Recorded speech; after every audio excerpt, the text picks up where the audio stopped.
I got so much motherfucking design on right now. Break it down, bring it back, make it clap. I got 3 old thoughts, new block, wear that thing. Bitches on my line, and you know they come straight. Hold up, what it not, 45, scope it down, like whoa. How you fucking with these hoes up? Bismillahirrahmanirrahim. Assalamualaikum warahmatullahi wabarakatuh. Perkenalkan, nama saya Haria. Saya dari mahasiswi Stikes Bina Bangsa Majene. Saya mengambil jurusan S1 Kesehatan Masyarakat. Di sini saya akan membawakan materi anemia defisiensi besi. Anemia adalah suatu keadaan kadar hemoglobin dalam darah kurang dari normal berdasarkan kelompok umur, jenis kelamin, dan kehamilan. Klasifikasi anemia makrositik. Pada anemia makrositik, ukuran sel darah merah bertambah besar dan jumlah hemoglobin tiap sel juga bertambah. Ada 2 jenis anemia makrositik, yaitu 1. Anemia megaloblastik adalah kekurangan vitamin B12, asam folat, dan gangguan sintesis DNA.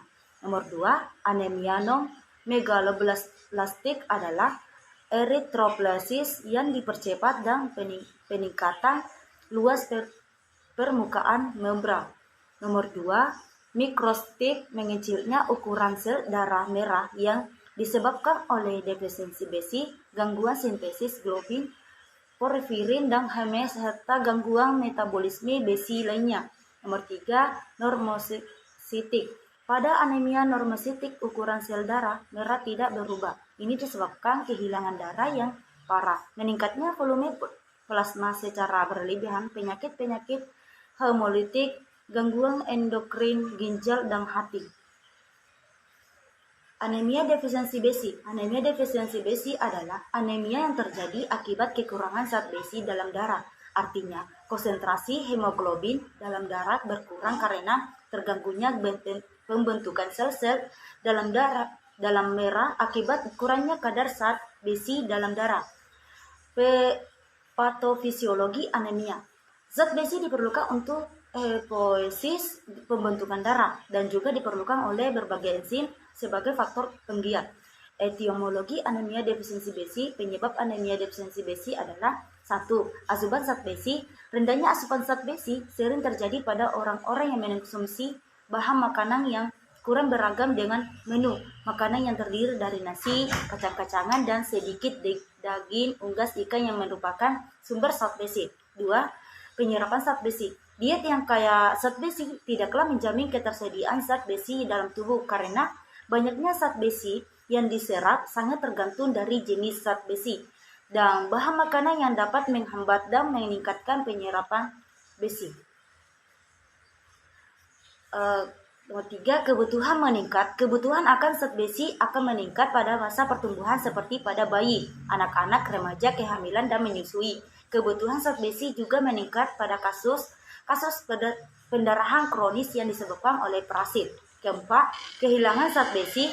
Kehilangan zat besi melalui saluran pencernaan kulit dan urin disebut kehilangan zat besi basal. Pada wanita, selain kehilangan zat besi, basal juga kehilangan zat besi melalui menstruasi. Di samping itu kehilangan zat besi disebabkan pendarahan oleh infeksi cacing di dalam usus. Pencegahan dan pengobatan anemia defisiensi besi. Upaya yang dilakukan dalam pencegahan penanggulangan anemia adalah bagian A. Suplementasi tablet PE. B. Fortifikasi makanan dengan besi. C. Mengubah kebiasaan pola makanan dengan menambahkan konsumsi pangan yang memudahkan absorpsi besi seperti menambahkan vitamin C. Bagian D. Penurunan kehilangan besi dengan pemberantasan cacing. Dalam upaya mencegah dan menanggulangi anemia adalah dengan mengonsumsi tablet tambah darah. Telah terbukti dari berbagai penelitian bahwa suplementasi zat besi dapat meningkatkan kadar hemoglobin. Bagian E. Pengobatan anemia defisiensi besi. Sejak tahun 1997, pemerintah telah merintis langkah baru dalam mencegah dan menanggulangi anemia.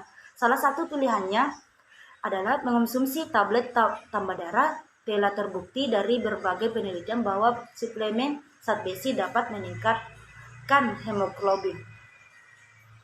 Pencegahan dan penanggulangan anemia defisiensi besi dapat dilakukan antara lain dengan cara bagian A, meningkatkan konsumsi zat besi dari makanan mengkonsumsi pangan hewani dalam jumlah cukup. Namun karena harganya cukup tinggi, sehingga masyarakat sulit menjangkaunya. Untuk itu diperlukan alternatif yang lain untuk mencegah anemia gizi besi.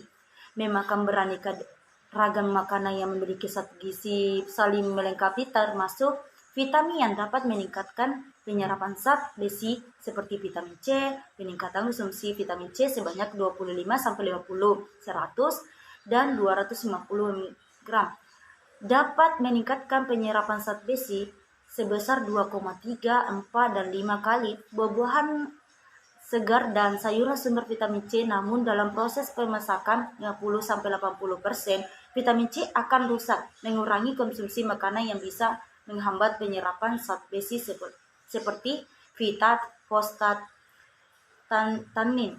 Bagian B, suplementasi zat besi. Pemberian suplemen besi menguntungkan karena dapat memperbaiki status hemoglobin, penyebab anemia gizi besi dengan menanggulangi penyakit infeksi dan memberantas parasit, diharapkan bisa meningkatkan status besi tubuh. Terima kasih.